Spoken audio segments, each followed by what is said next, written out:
No céu, existe algo mais do que as estrelas.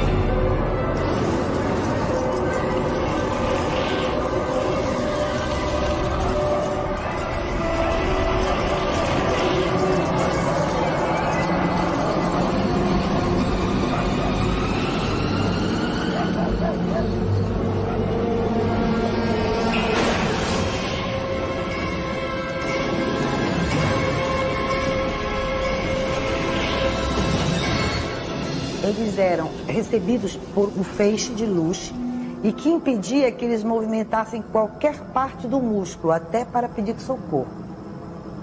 E que, a partir daí, a dor se tornava insuportável e eles eram tomados de profunda fraqueza, como se eles estivessem sendo dopados. Outros moradores da região também veem a luz misteriosa e são atacados por ela. Uma vizinha. Eu, hein? Vou dormir aqui embaixo. Brisa lá em cima, tá suando de mosquito. Ó, amanheceu, a gente pega o rumo. Precisa chegar cedo em Alcântara. E aí, Zé? Vai dormir no cafofo? Vou arrumar meu campo por aqui. Precisando de um bom descanso hoje. Esse daqui é cansativo. Esse foi. Amanhã eu vou prender a âncora. Até amanhã. Vocês guardaram o peixe, gente? Eu guardei tudo. Olha lá, hein? Você quer cortar, mexendo. Tu é morrer.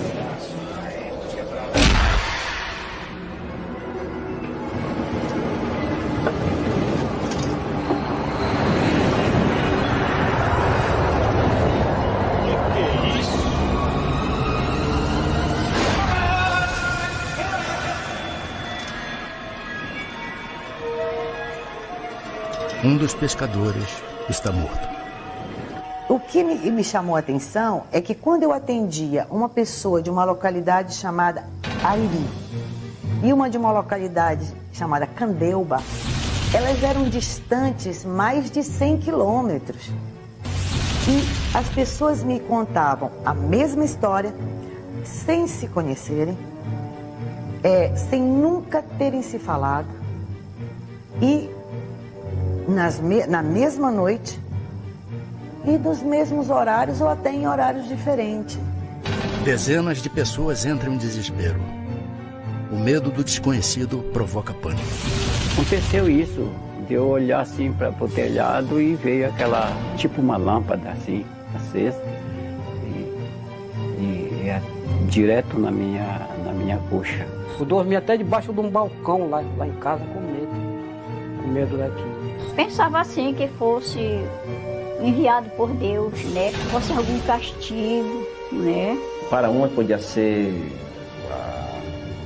o demônio que estaria atacando os cristãos, mas a maioria não sabia realmente dizer o que era, simplesmente demonstrava favor.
Boa noite.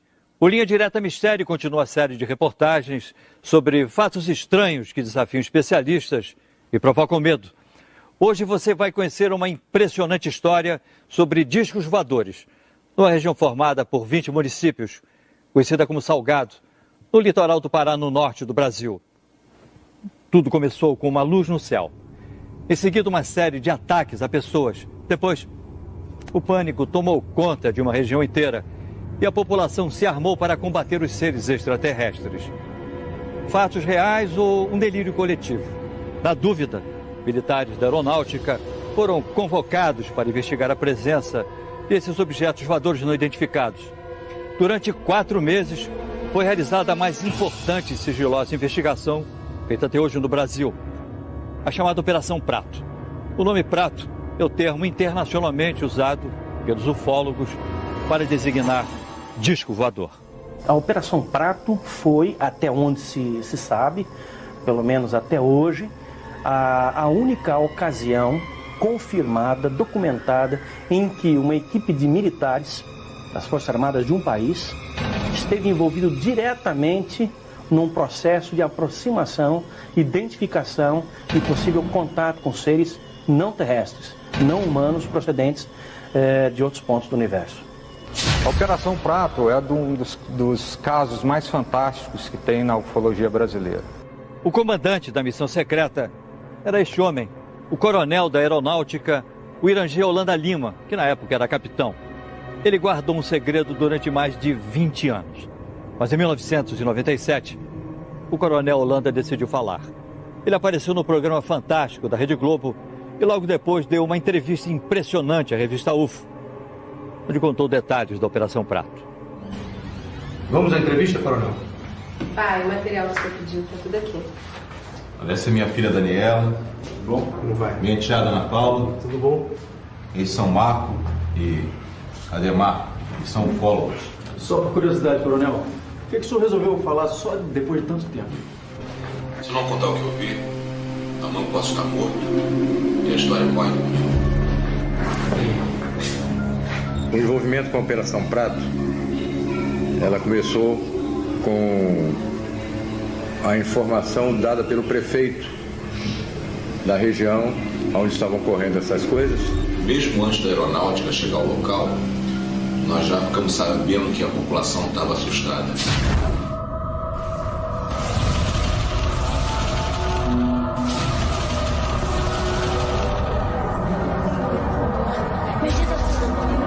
Clima de pânico.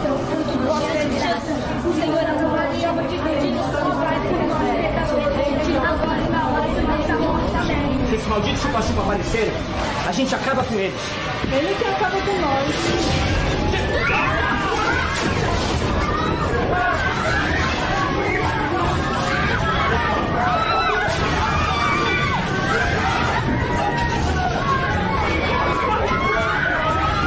Qualquer buraquinho que tivesse, aquela luz passava e eu atingia a pessoa. E a arma nossa aqui, já sabe, que é pau, pedra, uma espingardazinha carregada pela boca.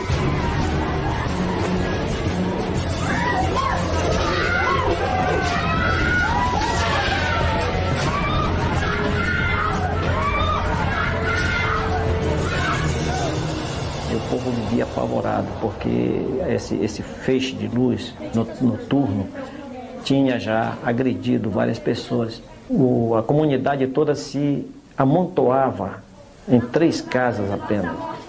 Ficavam rezando, às vezes cantavam algumas canções religiosas. As pessoas em pânico, a unidade de saúde de Colares virou quase que um pátio dos milagres. Depois dos ataques a moradores, a única médica da região, doutora Adelaide, tenta dar conta de tantos feridos. Doutora, ela não fala, ela não consegue andar. Doutora. Vocês são de onde? Nós somos de Candeuva, doutora. A senhora vai salvar a minha mulher, doutora? Olha ela aí, ó. Fica mais de 100 quilômetros daqui. Olha só, olha pra isso, dona Adelaide, o que é isso? Maria, vai lá pra frente atender as outras pessoas, deixa que eu cuido dela, deixa que eu dou uma olhada. Essa luz, essa incidência vinha nas mulheres, preferentemente nas mulheres, no seio esquerdo. Elas eram longilíneas, retas, extensas e largas, como se algo tivesse chapado. Existiam sempre 2 orifícios paralelos e que você apertava e não desapareciam e ficavam elevadas, como se 2 agulhas tivessem penetrado. Que as queimaduras de uma pessoa necessitam de aproximadamente 96 horas para que a pele entre em necrose, fique enegrecida e entre em necrose. Só que as queimaduras que eram feitas nas pessoas, a necrose era imediata. Realmente eu fiquei espantado de ver o que eu vi naquelas pessoas. O que seria o resultado da atividade dessas luzes, que eles chamavam de chupa-chupa. E virou chupa-chupa, por causa desse chupando o sangue, chupa-chupa. Dezenas de famílias deixam a cidade, inclusive algumas autoridades. A médica, o prefeito e o padre decidem ficar. Não posso fazer mais nada. Não, se eu fosse vocês, eu também ia embora daqui o mais urgente possível. Com licença, E a população de Colares foi tomada por uma crise, talvez assim, de pânico. E a cidade entrou num processo de esvaziamento. O medo era de chegar a um ponto e de nós não termos mais medicamentos, alimentos a gente já não tinha, porque ela estava caminhando para um verdadeiro caos. E o que foi feito, coronel? Bom, a primeira providência foi mandar um grupo da aeronáutica ao local, tá? Para restaurar a ordem. E o senhor estava entre eles? Não.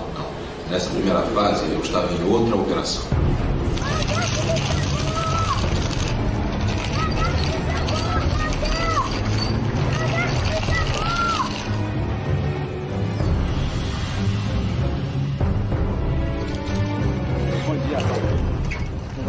Tudo bem. Nós estamos aqui numa missão para aeronáutica.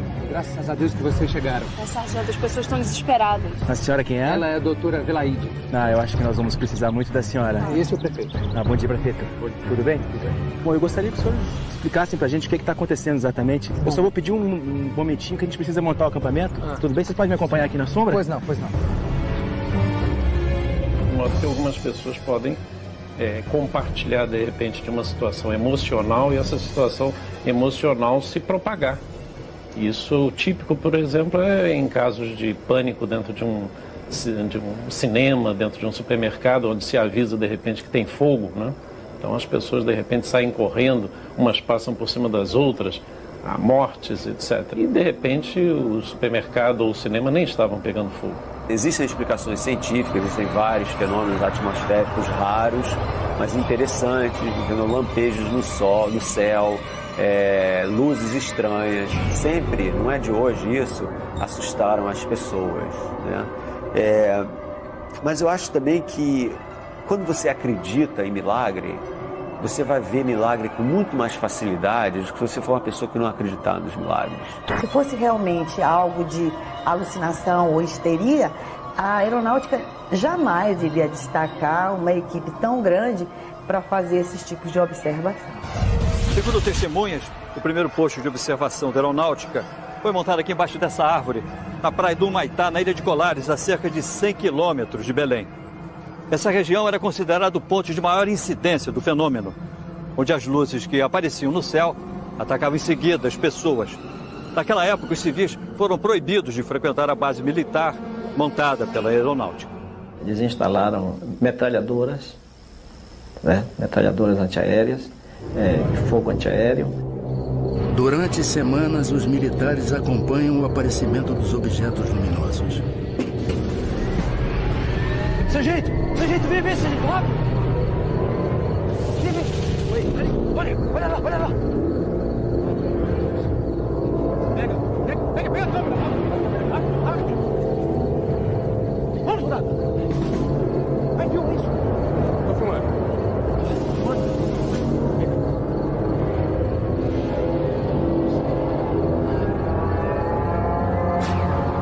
Tem 20 anos que eu converso com pessoas que dizem que têm contatos com seres, né, que se dizem extraterrestres, né?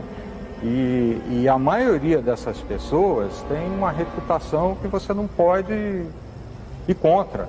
Em algum desses sistemas, deve haver um planeta com as condições que propiciaram a vida na Terra. Então, isso eu acredito. Agora, o contato é muito difícil, dadas as distâncias gigantesca. Você pode ir para um outro planeta, vamos dizer, a 50 anos-luz de distância daqui, né, e tem lá umas bactérias, uns protozoários, né, uns vírus de alguma forma, que não tem nada a ver com vida inteligente, né? Só o fato de você ter vida não significa que você venha a ter vida inteligente. Então como é que o senhor se envolveu com a Operação Prato? Não se chamava Operação Prato. Esse nome fui eu que dei depois. Vamos combinar que se a missão era secreta, Operação Disco Voador ia ser óbvio demais, né? Então o senhor foi para a Amazônia e... Naquela época eu ainda era capitão. Eu chefiava o Paraçá, um serviço de resgate na selva. Eu tinha acabado de terminar um curso em Brasília e o comandante do primeiro Comar mandou me chamar. Segundo testemunhas, o relatório enviado pelos militares sobre o fenômeno das luzes impressiona o comando da aeronáutica. Capitão Landa, o senhor acredita em discos voadores? Acredito no que eu posso ver, coronel. Objetos não identificados foram vistos nesta região. A maioria dos objetos apareceu aqui, ó, perto da ilha de Colares. É um povoado com muita fé, mas sem nenhuma instrução. A maioria são pescadores e lavradores. E como é que eles estão reagindo? A nossa equipe enviou esse relatório. Leia, por favor. E um analista psicológico que fazia parte da própria operação, ele chegou a redigir um relatório assinando embaixo o seguinte, que se aquele fenômeno não cessasse, ou se alguma coisa não fosse feita para preparar aquela população para conviver com aquele tipo de situação, ele temia que os mais fracos de espírito, essas são as palavras do próprio relatório, passassem a buscar a autoaniquilação, ou seja, um processo de suicídio em massa. É impressionante, coronel. Parece até filme de ficção científica daqueles que... Mas não é. Capitão Landa, eu quero que o senhor assuma o comando desta missão. Entendido? Dispensável. Sim, senhor. Durand Landa era um cara bastante destemido, por isso até que ele foi escolhido. Ele tinha a noção muito clara de que objetos voadores não identificados existiam. Ele acreditava em vida em outros planetas e acreditava que os discos voadores realmente eram um fato legítimo. Mas ele não acreditava que os fenômenos que estavam acontecendo naquela região tivessem qualquer coisa a ver com discos voadores. O capitão Holanda chega à cidade. É a maioria aqui da região, capitão. E de algumas cidades próximas daqui. E as lesões são todas idênticas? É sempre assim, queimaduras, na vertical, com 2 orifícios paralelos. Doutor, esses ferimentos devem ter sido causados por algum tipo de inseto. No início eu também achei que fosse, capitão. Mas agora são tantas as pessoas com as mesmas características que eu não sei mais. Doutora, a senhora acredita em chupa-chupa? O senhor acredita?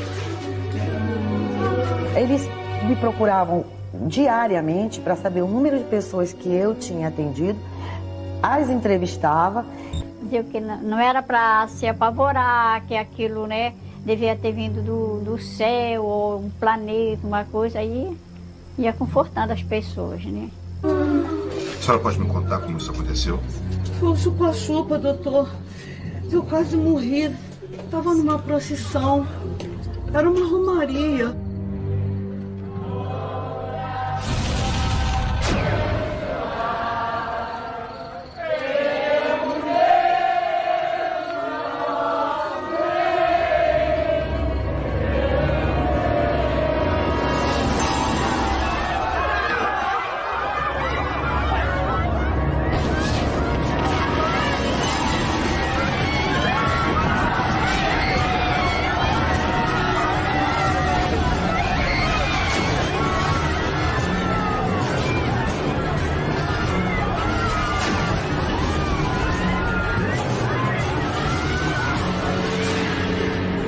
Chupa-chupa, moço. Doutor, me salva, me salva. Os sargentos que estavam na operação, eles brincavam muito comigo porque eu sempre dizia que não acreditava naquilo. Capitão! O que é isso, doutor? O povo acende fogueiras e grita pra se defender. Eles acham que assim estão espantando os discos voadores. Bobagem, não há nenhum disco voador. Olha, capitão, eu não estaria tão certo disso, hein? Eu só vou ficar convencido quando uma nave passar por cima da minha cabeça.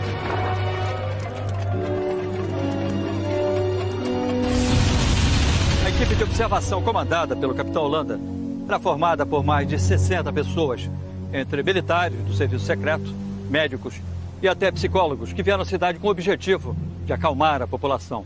Nesse local, a chamada Praia do Machadinho, o capitão Holanda viveu uma experiência que o marcaria pelo resto da vida. Não adianta, essas luzes não me convencem, isso não passa de um fenômeno atmosférico. Mas, capitão, o senhor fotografou as luzes? Exatamente, fotografei luzes, nada mais do que luzes. Não adianta, o capitão só vai acreditar quando uma nave dessas passar em cima da sua cabeça, né?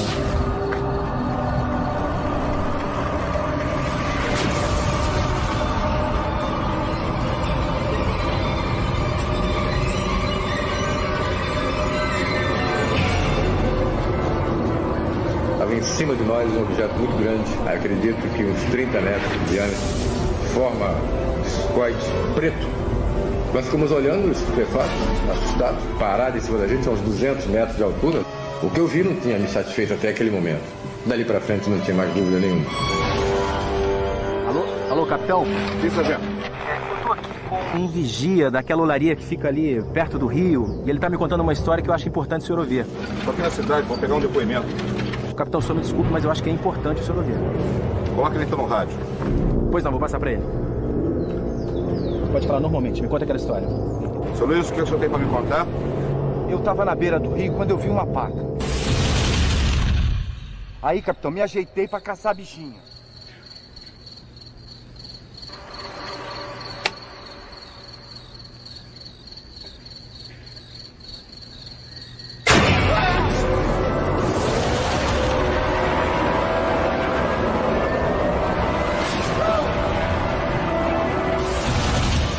Pode levar até o local onde o senhor viu essas luzes?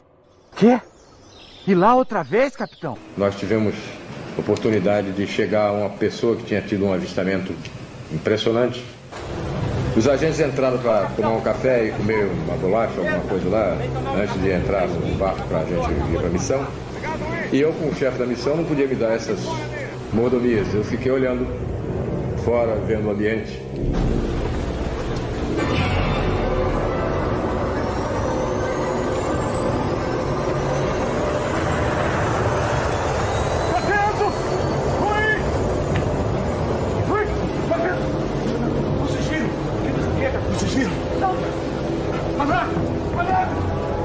Mas tinha uma luz muito forte, verde e uma luz vermelha, e fazia um barulho como se fosse uma turbina, não era um barulho de um jato, era aquele silvo, um barulho assim. E ele mergulhou em cima de onde nós estávamos, na casa onde nós estávamos. Nenhum piloto faria uma coisa dessa, porque isso é morte, certo? O capitão Holanda vai ao lugar onde o vigia teria visto o fenômeno e fica decepcionado. Foi neste local que o senhor viu as Eu luzes? estou dizendo pro senhor, seu capitão, a luz, aquela coisa surgiu de trás daquela árvore. De repente veio aquele clarão em cima de mim. Eu vim correndo, porque eu me assustei e a luz passou em cima aqui de mim, uma luz vermelha. Olha, nós já estamos há mais de 3 horas aqui e nada acontece. Sargento, vamos embora. Seu Luiz, muito obrigado, vamos mudar.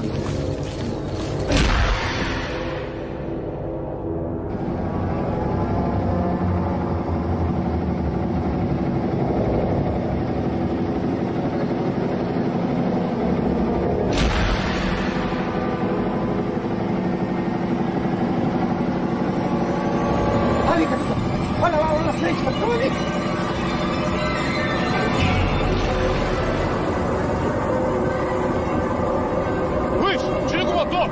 Agora a gente vai passar a noite aqui! Soldado, soldado! No binóculo, no binóculo!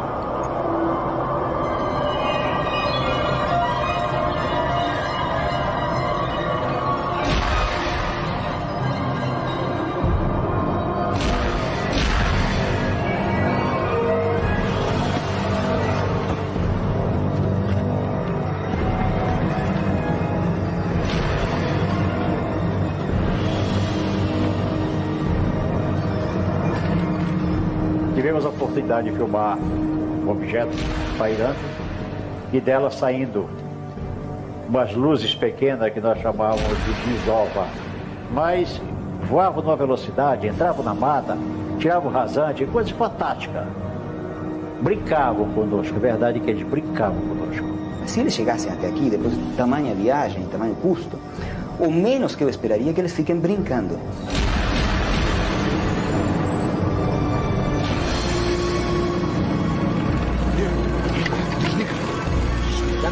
Vai enlouquecer? Desliga que eu quero ouvir o barulho do aparelho.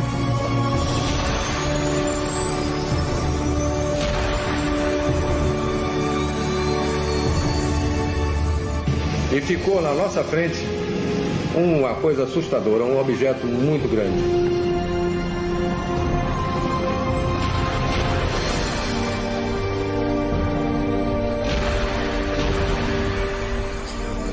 Ele deve ter acionado realmente alguma propulsão que não devia ser acionada próximo de nós, porque nos danificaria. Então havia alguma pessoa, alguma inteligência ali dentro que comandou isso.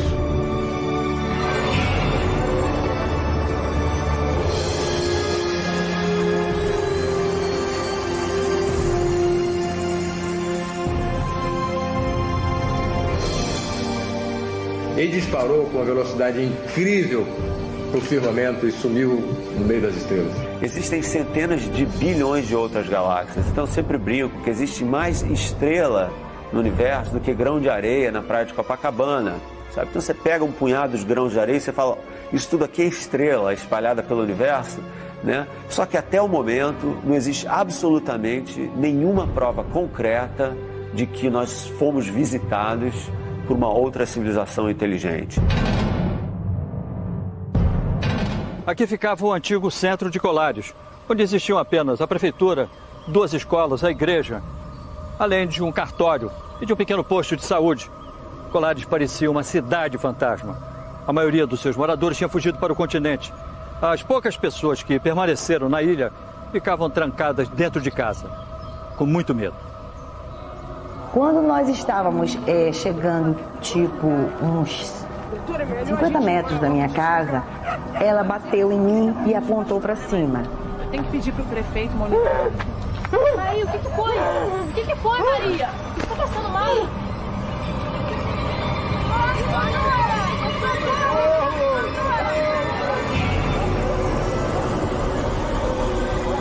Eu vi um objeto, mas tão próximo, e tão bonito. Até este momento, mesmo tendo atendido toda esta enormidade de habitantes atacados por este ser não explicável, eu ainda duvidava que realmente fosse alguma coisa que eu pudesse ver. Mais uma testemunha procura a aeronáutica em busca de ajuda. O morador Antônio Ferreira convence os militares a ir até o local onde teria avistado um disco voador.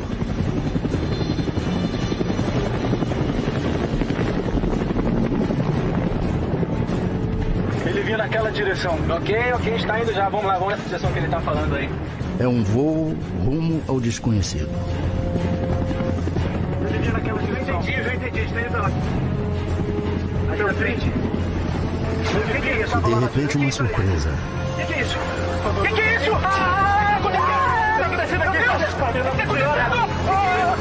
A aproximação com a nave provoca uma pane no helicóptero, mas os militares conseguem retomar o controle do aparelho.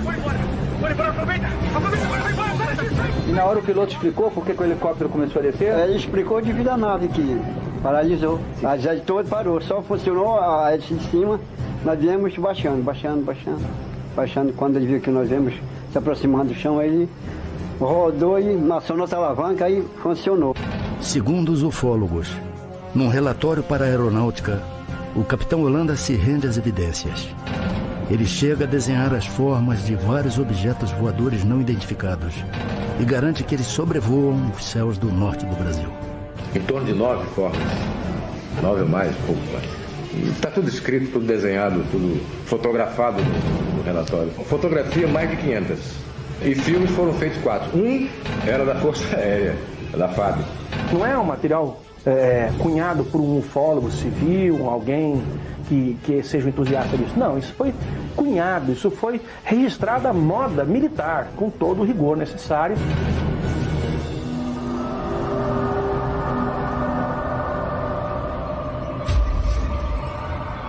O capitão Holanda se torna um homem obcecado pelos objetos luminosos.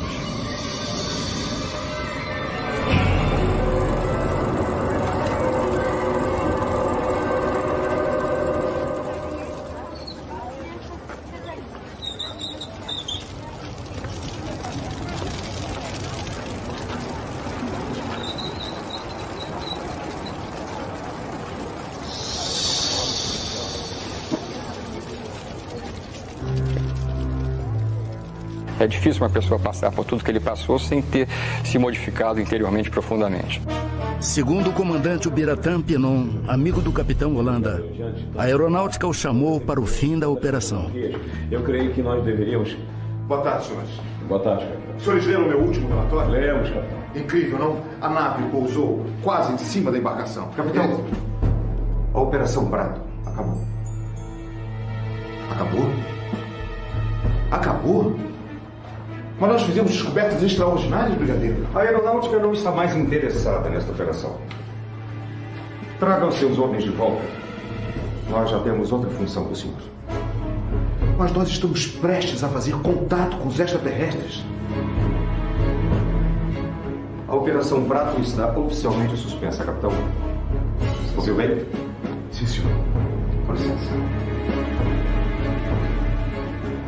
E o que a aeronáutica vai fazer com todas essas informações? Capitão, nada o impede de continuar investigando sozinho. É exatamente isso que eu vou fazer agora. Com licença. A FAB parou por 4 meses e a operação ela andou parar. Aí nós continuamos. Eu continuei. Segundo testemunhas, em março de 1978, os fenômenos pararam de assombrar o litoral paraense.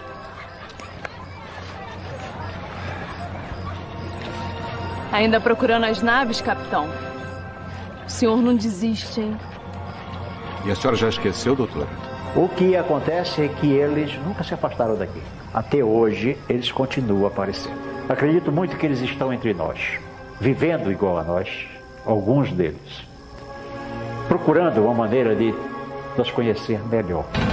Você não sabe se a pessoa que você está conversando é o alienígena ou não. Segundo revelou a amigos, o capitão Holanda, mesmo depois do fim da Operação Prato, continua a fazer novos contatos.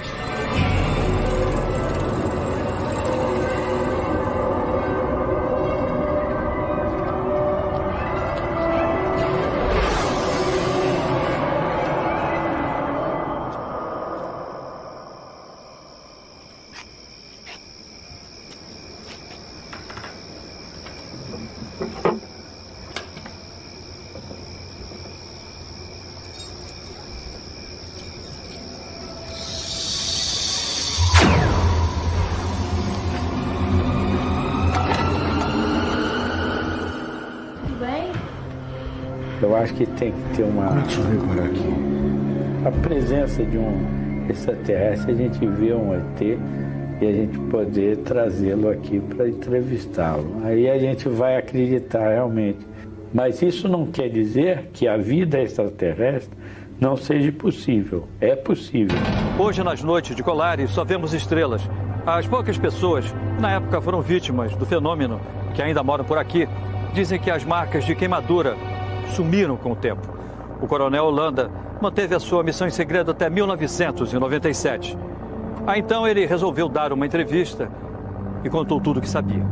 Coronel, e o que foi feito de todo esse material? Filmes, fotografias? Não sei. A aeronáutica recolheu tudo. Tá? Tudo foi encaminhado, foi entregue ao comandante, de lá encaminhado ao comando em Brasília. Eu não sei realmente aonde está. Eu até brincava. Cadê o meu filme? Ah, tá guardado. Deve estar guardado até hoje. Coronel, o senhor não sabe como essa entrevista foi importante. Eu sei. Eu sei. Os ufólogos costumam dizer que a aeronáutica tem arquivos secretos sobre extraterrestres, sobre objetos voadores não identificados. Existe mesmo isso? Não, isso é objeto de ficção. Na realidade, não existe. A Força Aérea tem até um documento dizendo como os seus militares devem reagir em caso de um possível contato. E como deve ser o contato com a imprensa. E a primeira coisa que se fala, negue. Eu fiz parte da comissão sigilosa do governo brasileiro.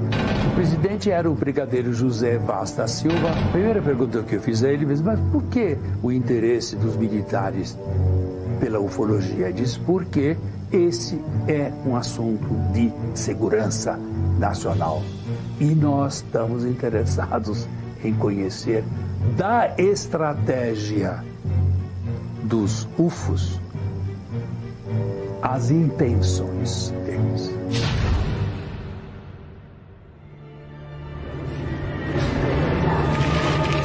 Pai, vem ver o filme com a gente. Pai, você tá bem?